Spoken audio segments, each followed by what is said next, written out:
It was absolutely at this time of year, and in fact, it may have been today, that Jesus and his disciples were walking through a field of grain, and disciples, as they went, just reached down, grabbed a little handful of it, and began to rub it between their hands to get rid of the husks and so forth on it, and then popped it in their mouth and chewed as they went on down the road. To us, that seems like a relatively insignificant thing to do. To the Pharisees, it was not. To the Pharisees, it was threshing. In a way, it was reaping. It was also threshing, and you weren't supposed to do that on the Sabbath day. It's not entirely unthinkable that people would come to conclusions like that, because in a civil society, when you're trying to walk together, legislators are really in the business of drawing lines. Lines that can be enforced, lines that can give the community some regulation, as it were. And so we don't have to decide, well, if you can gather one handful, how about two? And if two, why not three? And if three, why not four? And if four, why not a bushel? And if a bushel, why not let's just go out there and harvest the whole field? This is the kind of rationale that oftentimes causes people to start drawing lines, very legalistic lines, about what a person can or cannot do. Can I wash a cup on the Sabbath day after I've had a cup of coffee? If one cup, why not two? If two, why not three? And so the old question begins onward. But in Luke chapter 6, we come to this particular problem. It reads, "It came to pass on the second Sabbath after the first, he went through the cornfields, and his disciples plucked the ears of corn, and did eat, rubbing them in their hands." That's the King James Version. You may notice NIV and most other translations do not have the first and second comments in there. The reason for this is that really what are considered by scholars to be the best manuscripts don't have that.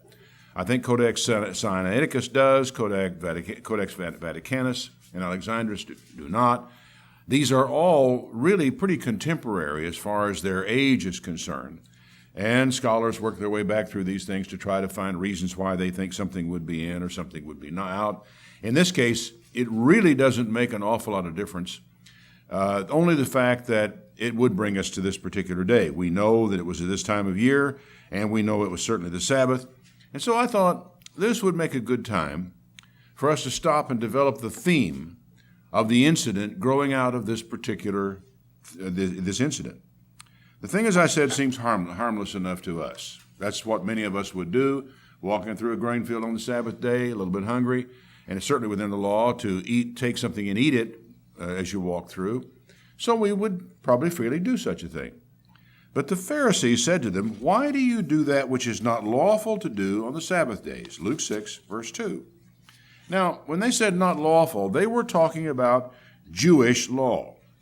As I said, rubbing the grain between the hands was threshing. Threshing was prohibited not by the law of Moses, but by the law of the Jews. Now Jesus then said, "Haven't you read so much as this, what David did, when he was himself hungered, and they which were with him, how he went into the house of God, and did take and eat the showbread, which also he gave to them that were with him, which is not lawful to eat, but for the priests alone." Now, I think this is a fascinating example that he draws here, and I don't want us to overlook what he says. He acknowledged that what David did was not lawful, didn't he? There's no question about it. David did not do away with the law. Christ did not dismiss the law. He says categorically what David did was not lawful.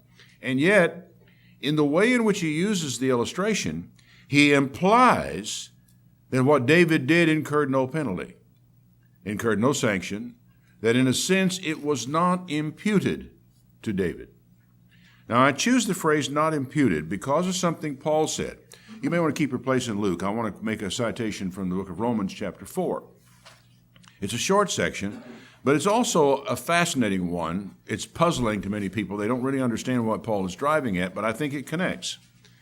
He says, "To him that works not," Romans 4, verse 5, "to him that works not, but believes on him that justifies the ungodly, his faith is counted for righteousness." Now, any fool will know that this is not talking about the willful ungodly. It isn't talking about your being willing to live an ungodly life and expecting it to be imputed to you just because you believe in Jesus. Even as David also describes the blessedness of the man to whom God imputes righteousness apart from works, saying, "Blessed are they whose iniquities are forgiven, whose sins are covered. Blessed is the man to whom the Lord will not impute sin." Now, what do you have to do to be the kind of a person to whom the Lord will not impute sin? Actually, the word impute is kind of interesting. The Greek word is one you would use if you were in business and you say, "We're going to take an inventory." It is to take an inventory.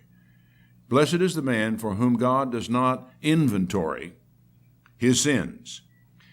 Actually, this is another way of saying that the grace of God winks at things that men do under unusual circumstance, that God overlooks them. He does not hold them accountable. He does not impute a sin or inventory a sin against a man under certain kinds of circumstances when he does something that is, technically speaking, unlawful. It's the only way I can take this, because, after all, Jesus made it clear that what David did was unlawful, and it seems clear enough in the context that he wasn't going to hold him accountable for it. I can only say, though, woe to the man who presumes upon God's grace and thinks, "Oh, well, God won't mind this," or "I don't think God will care about this," or "I don't think," whatever you think, or maybe even to think that something God says is wrong is not actually wrong. That's not the way you approach this type of thing. Well, the way you approach it is that I know it is wrong, but the circumstances, I think, are such that God will overlook what I am doing in this situation. He said to them then, Jesus went on to say in verse 5 of Luke 6, "The Son of Man is Lord also of the Sabbath." Now, this, of course, leaves us wondering why on earth anyone would assume that any day other than the Sabbath is the Lord's day, but, who's counting?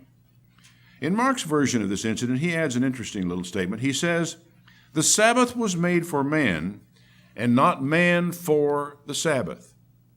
I think that's a fascinating statement, too, because it underlines what the Sabbath really is for. Now, we all know from the reading many repetitions of the chapters out of Exodus that the Sabbath is actually a sign between God and his people as to who he is.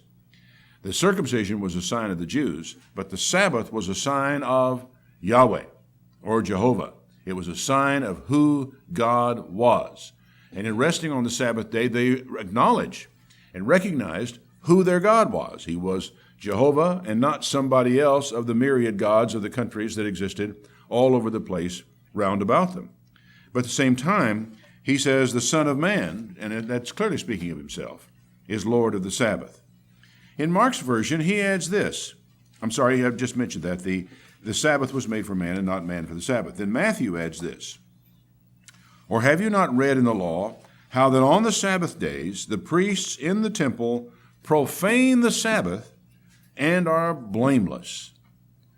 Now, my thought would have normally been to say that the priests, in the work that they did in the temple on the Sabbath day, were not breaking the Sabbath. Because after all, it was the commandment of God that every day, including Sabbath days, they had to do certain things. And yet Jesus says that the priests profane the Sabbath. They actually violate the Sabbath in the temple and are blameless. Well, what he's saying is that work, any work, even the work in the temple, is to profane the Sabbath. So why, then, were the priests blameless in spite of that? Well, when two laws come into conflict, shouldn't the greater law prevail over the lesser law? As you may think the Word of God, laws of God can never come into conflict, but you'd be mistaken. In life, they can. And you would naturally assume that the greater law would prevail, wouldn't you? Well, then what happens here? You ask yourself, which is greater, the Sabbath day or the sacrificial law? Most of us would say the Sabbath day. And yet what Jesus is saying here is that the work of the priests in the temple trumps the Sabbath law, actually overrides it. And that seems, on the surface of it, to be strange. Now, why would this be so? Why would that be possible, or why would it be worked out this way? The answer is not too hard to find. The temple was the stage upon which the plan of God was played out throughout the annual cycle of festivals, Sabbaths, sacrifices, and so forth that were done. The plan of God is also known as the gospel. That in a very real manner of speaking, in Old Testament times, what the priests did on the stage in the temple was to play out the gospel before the people of God. So in a sense, what they were doing in their generation, they were preaching the gospel in the temple every bit as much as Paul would be preaching the gospel in a synagogue when he went in there to preach. Now, Jesus went on to say about this profaning of the Sabbath. He said, and this is Matthew 12, verse 5, "Have you not read in the law how that on the Sabbath day in the temple the priests profane the Sabbath and are blameless? But I say unto you that in this place is one greater than the temple. If you had known what this means, I will have mercy and not sacrifice, you would not have condemned the guiltless. For the Son of Man is Lord even of the Sabbath day." Now, I have to pause here and tell you, we got to be real careful not to assume that anything that Jesus does here in any way minimizes the Sabbath day, that it does not in any way diminish the Sabbath. It does not in any way diminish our obligations to keep the Sabbath day according to the intent, and the spirit of God's law. Not at all. In fact, you're going to find, on the contrary, he affirms the Sabbath in its true intent. Because the Sabbath day is, in every sense, a matter of the heart. There's another familiar scripture. It's Isaiah chapter 58, verse 13. Isaiah 58, verse 13. And I think this is really important. Think carefully about what I'm going to read to you here. "If you turn away your foot from the Sabbath, from doing your pleasure on my holy day." Now, what does that mean? Other translations kind of take it from doing as you please, or from pleasing yourself, or from just doing the things you like. I don't think it can mean that you would not enjoy pleasure, because a sunset is a pleasure, a piece of beautiful music is a pleasure, being with friends is a pleasure, being with family is a pleasure. That's not what he means here. He said, "From doing your pleasure on my holy day, if you call the Sabbath a delight, the holy of the Lord, and honorable, and here's the operative phrase, and shall honor him, not doing your own ways, not finding your own pleasure, not speaking your own words, then you shall delight yourself in the Lord. I will cause you to ride upon the high places of the earth, and feed you with the heritage of Jacob your father, for the mouth of the Lord has spoken it." Now, is something beginning to shape up in your mind a little bit here as we talked about the things we've dealt with so far? Especially in that little phrase, "you shall honor him." It is in the keeping of the Sabbath day that we honor God and that we acknowledge him as our God. We come together for communal worship, to worship and to honor him. We honor him in song. We honor him in deed. We honor him by taking the day off work and saying, "No, sir, this is the Lord's Sabbath day. I don't work today." We honor him in so many ways, and that's what it really is all about. And when you make an exception to the Sabbath, as in removing an ox from the ditch, which Jesus makes it very clear, you can do that. Never forget that it is an exception to the Sabbath.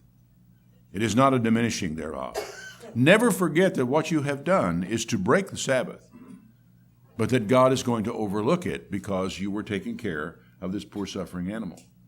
Never forget that just like the priests profane the Sabbath in the temple, you and I may profane the Sabbath in the process of doing good, in rescuing someone, carrying somebody's body out, almost burning body out of a fire, and any number of things that I could mention. That sure, we profane the Sabbath. We also do like David eating the showbread. We do what is unlawful, but we depend on the mercy and the grace of God to overlook it. And we never forget, this is an exception. This is not what the Sabbath is about. I'm doing this in an emergency. I'm doing this because it's needful for this person or that person. And in actual fact, I am, by my act, honoring God. For the priest in the temple was honoring God in what he did on the Sabbath day.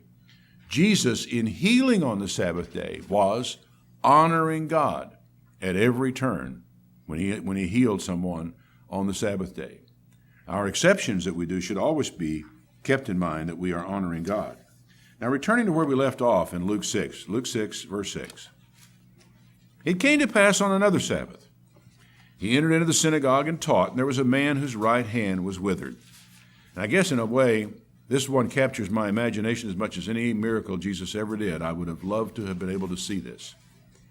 Poor man with a withered hand. I've seen people with that kind of a clutched up withered arm. The scribes and the Pharisees watched him to see whether he would heal on the Sabbath day, that they might find an accusation against him. Every time I read this, I just shake my head and say, now wait a minute. Why in the world would you want to find an accusation against a person who was able to heal a sick man? Who is able to cure someone of cancer, who is able to give sight to the blind, to make a lame man walk, to take a man who's got this poor withered up hand here and make it whole like the other. Why would you want to find something to make an accusation against a man who could do that? But you see, the problem was not so much that Jesus did these things on the Sabbath day. The problem was that he did them at all. This was what posed the problem for the Jews. He knew their thoughts. And he said to the man that had the withered hand, rise up, stand up in the middle. He rose and stood forth. And he said, I'm going to ask every one of you one thing. Is it lawful on the Sabbath days to do good or to do evil? To save life or to destroy it? And looking around upon all of them, he said to the man, stretch forth your hand. And he did so, and his hand was restored whole like the other. Now, a synagogue is not a really very large building. If you've ever been in one of those old synagogues down in Palestine, they are really quite small. Everyone in the building would have been able to see this and see it quite distinctly when Jesus told this poor man, whom they knew, they'd seen him week after week with his withered arm, told him, stretch forth your hand. And to watch him put his hand out and see that arm become whole just like the other arm. Everyone in the place could see that. And you would think a great awe would rise up from the people, oohing and awing over what this man has, what has happened here. Isn't this wonderful? Praise God. Thank God. Look what God has done. But no, they were filled with madness, and they communed with one another what they might do to Jesus. What are you going to do? And what are you going to say to people who do that? Now, I said, I don't think it's so much that Jesus healed on the Sabbath day that bothered them. They were looking for an excuse to discredit Jesus for one simple reason: jealousy. He was a threat to their power. He was a threat to the respect and awe in which they were held by all the people in their congregation. He was surpassing all their leaders, all their spiritual leaders, all their religious leaders on every side. And all of them felt diminished by Jesus, what he said, what he did, perhaps even by his gentleness and his goodness. They all felt small. And for human beings, some human beings, that is almost intolerable. One of the great things in life is to learn how to feel small, how to recognize how small you are, how easy it is to forget how small we are, so that when we are made to feel small, we are angry, we are hurt, we become resentful. That's what was going on here. Now, why on earth the healing of a man would be breaking the Sabbath is beyond my feeble reasoning powers. I can't get from here to there. But after all, it was work, just as rubbing grain between your hands was threshing. Healing the sick is a kind of work. But what Jesus is saying here is that healing the sick is of a piece with the work of the priests in the temple. Think about it. It is of a piece with it, because what the priests in the temple were doing was playing out the gospel before the people. What Jesus was doing was living out the gospel before the people. He was healing the sick. He was forgiving sins, which was, in some measure, part of the work of the priests. The fact is, it is the work of God, and the work of God may be done on the Sabbath because it honors him. You understand that simple principle? You can do the work of God on the Sabbath day because in doing his work, you honor him. That's what Jesus was saying. Someone once wrote in and asked, why we had our radio program on radio stations on the Sabbath. because the station shouldn't be open, shouldn't even be on the air on the Sabbath. My reply is, well, they're going to be on the air on the Sabbath whether we're there or not. And it may well be that the half hour our program is on is the only hour of the day when they are not breaking the Sabbath. So why should we take it off?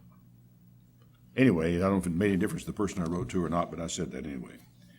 Matthew says something of this instance. You'll find this in Matthew chapter 12, verse 11. He said to them, "What man is there going to be among you that has a sheep, and it falls into a pit on the Sabbath day? Will he not lay hold on it and lift it out?" Now, you got to look around at a congregation. Here's a small synagogue again. He's looking around at him and says, "Now, which one of you, if you had a sheep in a pit, fall in a pit on the Sabbath day, you wouldn't get over there and grab that sheep by his wool and lift him out of the pit and put him on his feet?" You know you would. So I can only assume from this that all the people in the synagogue there knew that that was something they would do. And then Jesus said, "How much better is a man than a sheep?" If you do that, why can't I heal this man with his withered arm? Isn't a man better than a sheep? So it's lawful to do well on the Sabbath day. Now, I know some people have taken that to mean, well, if what I'm doing is a good thing, then I can do it on the Sabbath day. No, that's not what Jesus is talking about. What Jesus is talking about are those things that honor God, those things that are God's work, not your work, but his work. These are the things, the gifts that you give to other people in that way in God's name are these things. Now, I think this is a revealing comment because it addresses the Jewish customs of the time. They would do this. They would actually do the work of saving an animal. Now, Mark adds another footnote to this one. Mark chapter 3, verse 4. He says, "Is it lawful to do good on the Sabbath days, to do evil, to save life, to kill, and so forth?" They held their peace. And when he had looked around upon them with anger, being grieved at the hardness of their hearts, he said to the man, "Stretch forth your hand." And he stretched it out, and his hand was restored whole as the other. And you know, that makes so much sense. How on earth could you be in that circumstance, as Jesus was, know what you're about to do, know what their response is going to be, know the attitudes that are there, and not be angry, just royally angry, at the kind of hardness of heart, the brittleness of these people? And I want you to think about something, though. This is characteristic of the legalistic mind, a mind with a lack of compassion, a kind of brittleness, an unbending, rigid interpretation of the law. I once heard a minister say in a sermon, "God will not compromise 1 inch with his law."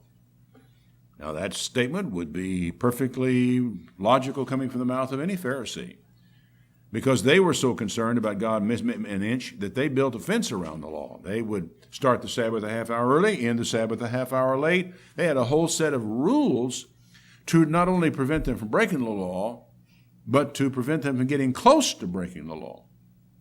Admirable, perhaps, except the way in which it goes about and the attitude of mind that it fosters. God will not compromise 1 inch with his law. It sounds good, but it is completely wrong, abjectly wrong. God compromised with the law when he allowed Jesus to suffer and die in our place, because the law demanded our death, not somebody else's. God compromised with the law in not punishing David for the showbread incident. He compromised with the law in not blaming the priests for their work in the temple on the Sabbath day. Every act of mercy is a compromise with the unbending nature of the law. Do you understand what Paul is saying when he says the law kills? The law doesn't make provision for mercy. The law just simply says, you do this, you die. You do this, you die. You do that, you die. You do that, you have to do this. Has the whole rigmarole all laid out for you. The law doesn't make allowance for that. Law is a terrible taskmaster. We live in our country under what we call the rule of law. And some of us have never even begun to tumble to the fact that the law can become a greater tyrant than King George ever was, if the law is all you got.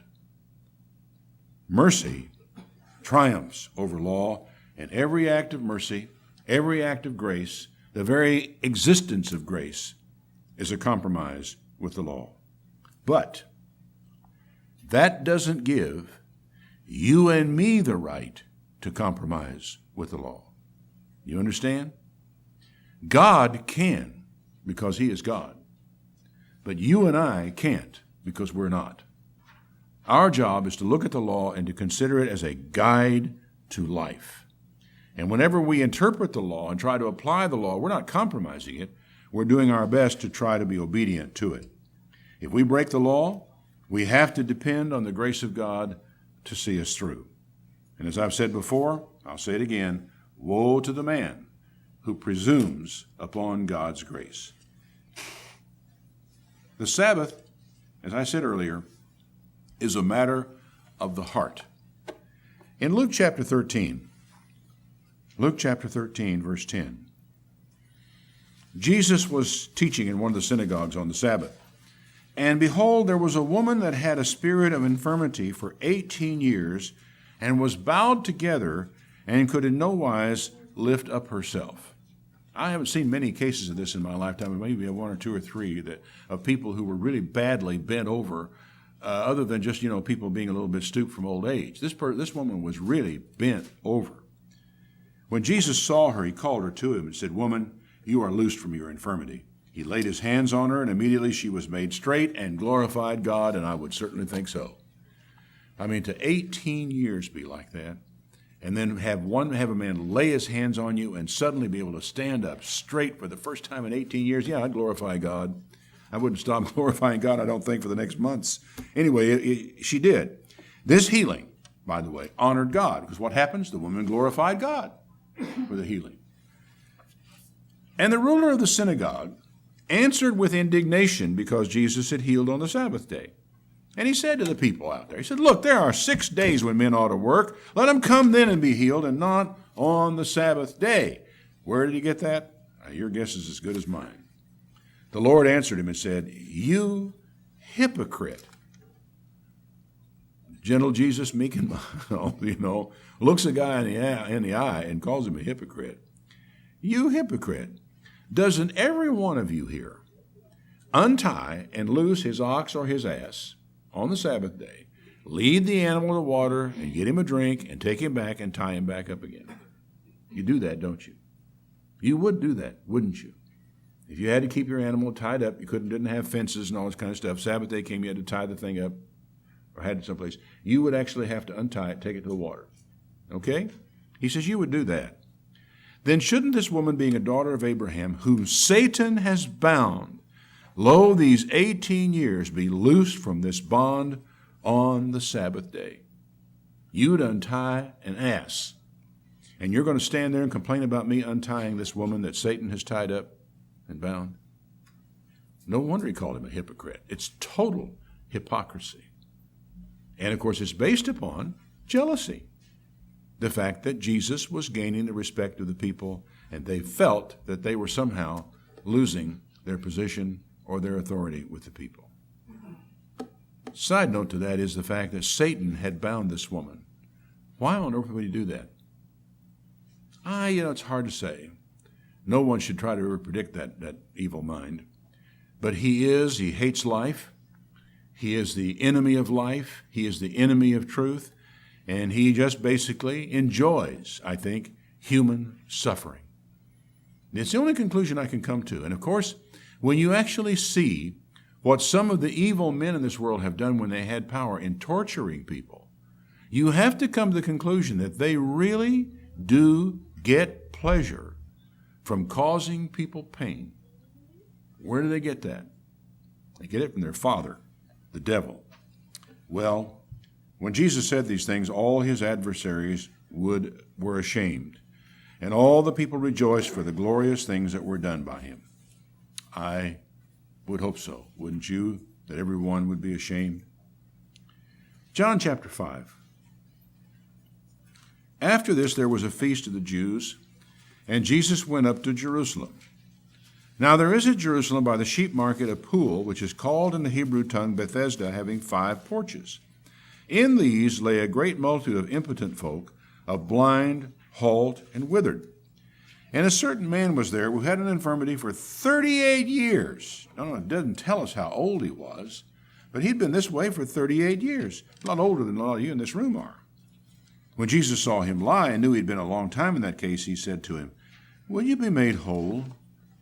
And the impotent man said, "Sir, I have no man when the water is troubled to put me in the pool.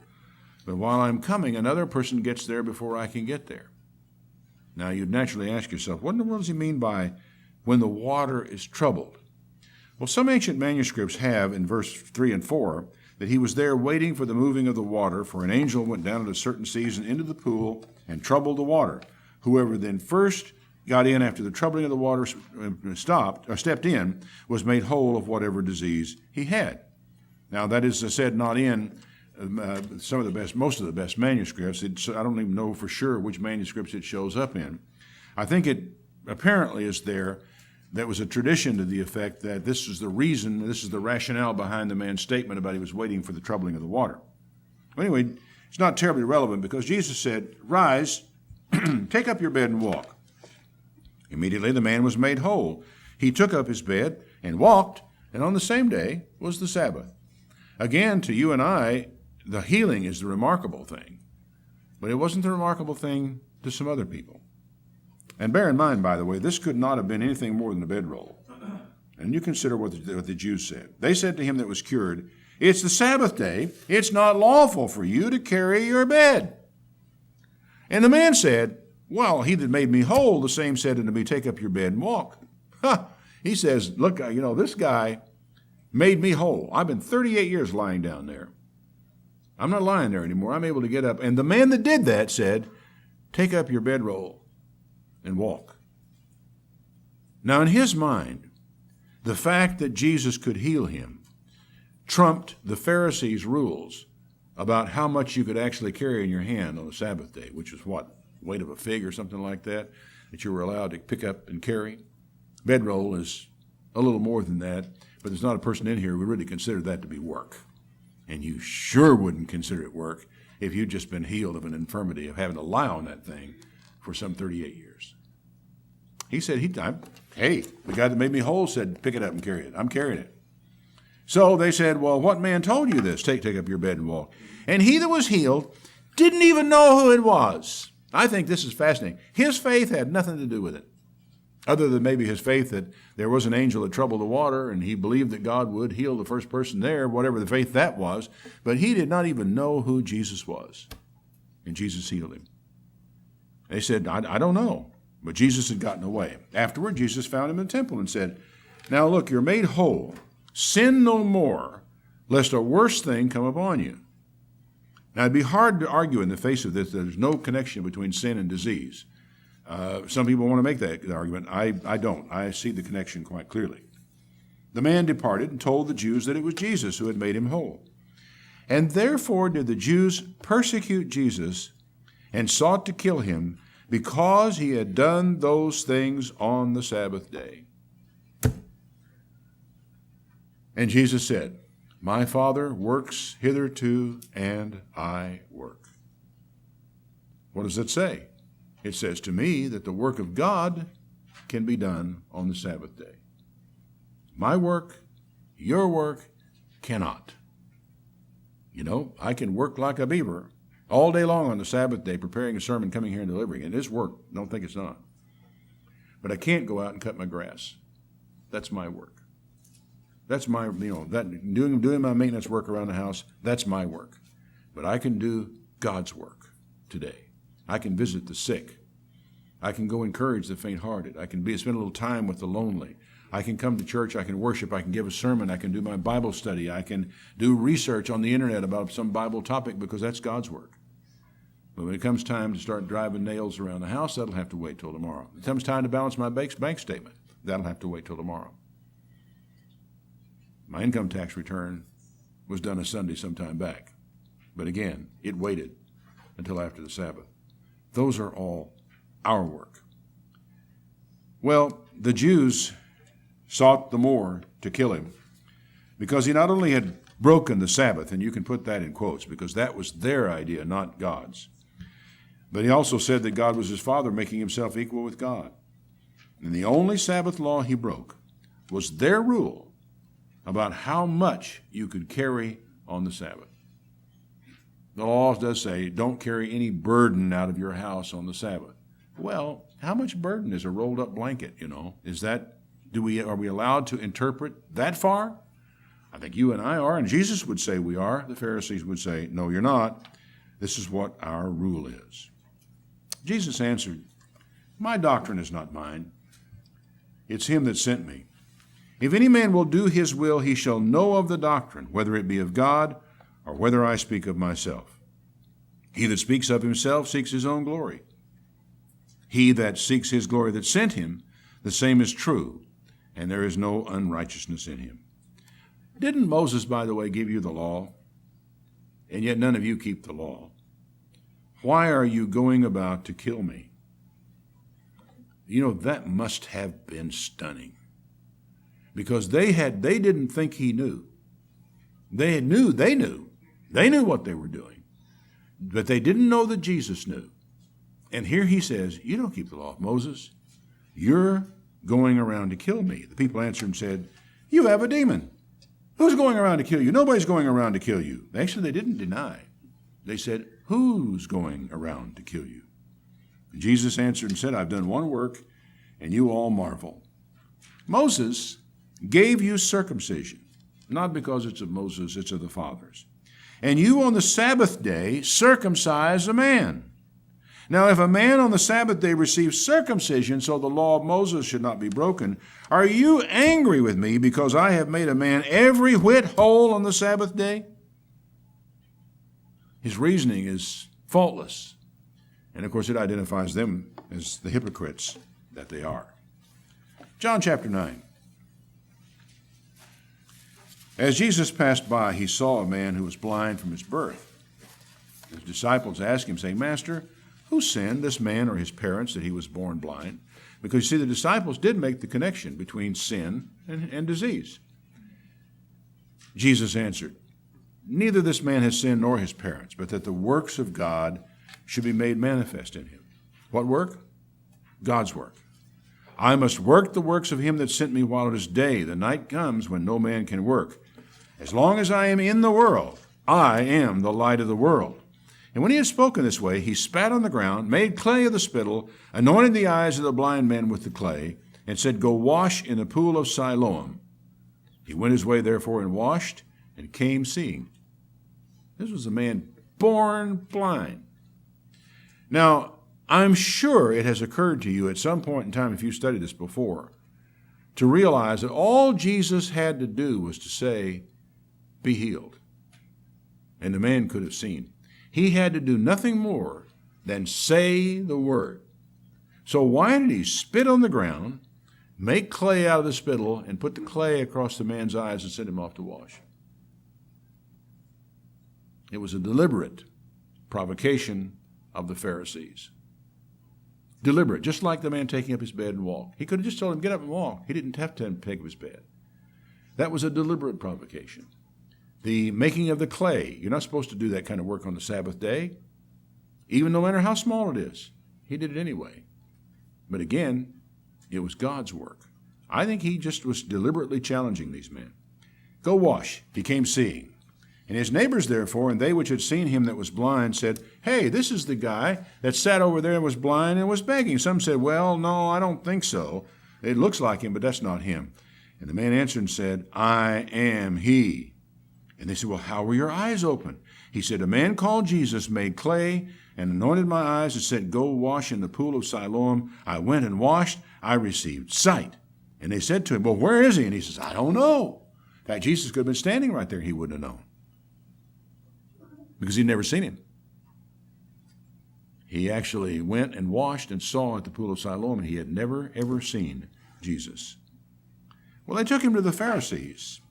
And it was the Sabbath day when Jesus had made the clay and opened his eyes. And the Pharisees asked him how he had received his sight. He said, he put clay upon my eyes, I washed, and I can see. And the Pharisees said, this man is not of God because he keeps not the Sabbath day. That was by their interpretation. Others said, how can a man that's a sinner do miracles like this? A big division among them. They said to the blind man again, What do you say of him that has opened your eyes? He said, he's a prophet. But the Jews didn't believe concerning him that he was blind and received his sight. They thought this is all fake. So they called in the parents and they said, is this your son whom you say was born blind? How come he sees now? His parents answered and said, we know that this is our son. We know that he was born blind. By what means he now sees? We don't know. Who has opened his eyes? We don't know. He is of age. Ask him. He shall speak for himself. Why did they respond that way? Because they feared the Jews. They knew that the Jews had agreed already that if any man confessed that he was Christ, he would be put out of the synagogue. So they were just ducking and running. Therefore, his parents said, ask him. So they called the man in and says, give God the praise. We know this man is a sinner. Now, I like this guy. I really do like this guy because he is he's intelligent, he thinks, and he's brave. He answered and said, whether he's a sinner or not, I don't know. One thing I know, I was blind, now I see. And they said to him again, what did he do? How did he open your eyes? And he says, I told you already. You want to hear it again? You want to be his disciples? I think he's really starting to get a little irritated with them and really beginning to puncture their ego a little bit. They reviled him and said, you are his disciple. We're Moses' disciples. We know that God spoke for this Moses. As for this fellow, we don't know where he comes from. And the man answered, and he said, now this is a marvelous thing. You don't know where he came from, and he opened my eyes. To him, that was a pretty significant thing to say. You don't know where he came from, and yet he is the one that opened my eyes. Actually, it made a very profound statement about the Pharisees themselves. Now we know that God hears not sinners, but if any man be a worshiper of God and does his will, him God hears. Since the world began, it was not heard that any man opened the eyes of one that was born blind. If this man were not of God, he could do nothing. And they answered him, you were altogether born in sins, and you're going to teach us? And they cast him out of the synagogue. What are you going to do? What are you going to say to people who are like this? Well, Jesus heard he cast him out. That was a serious matter. And he went and found him, and he said, do you believe on the Son of God? And he answered and said, who is he, Lord, that I might believe on him? And kid, you just stop and think, he had never seen him. He didn't understand. He had no faith in Jesus. I mean, he's just there. He says, who is he that I might believe on him? And Jesus said, you have seen him. It's he that talks with you. He said, Lord, I believe. And he did obeisance to him. And Jesus said, for judgment I am come into this world, that they who see might not see, and they who see, who see might be made blind. And some of the Pharisees which had heard these words said to him, are we blind also? And Jesus said, if you were blind, you would have no sin. But now you say, we see, therefore your sin remains. You would almost think, they said, well, are we blind also? And Jesus would have said, well, yeah, you really are. But he said, no, you're not. If you were, you would be blameless. But you're not. In all these special Sabbath healings, Jesus did two very important things. He dismissed the fence that the Pharisees had built around the law as not only unnecessary and useless, but it was worse than that. It was positively harmful in the fact that there was good that could have been done that was not done because of their rules. The second, he established the day as a day to honor God. Now, it's in the Old Testament. It should have been clear to everybody, but it had gotten lost somewhere along the way. That the Sabbath is a day to honor God, not only in our rest, but in doing good. And not just in doing any good, but in doing God's good. The work of God on the Sabbath day honors him. Doing our own work does not.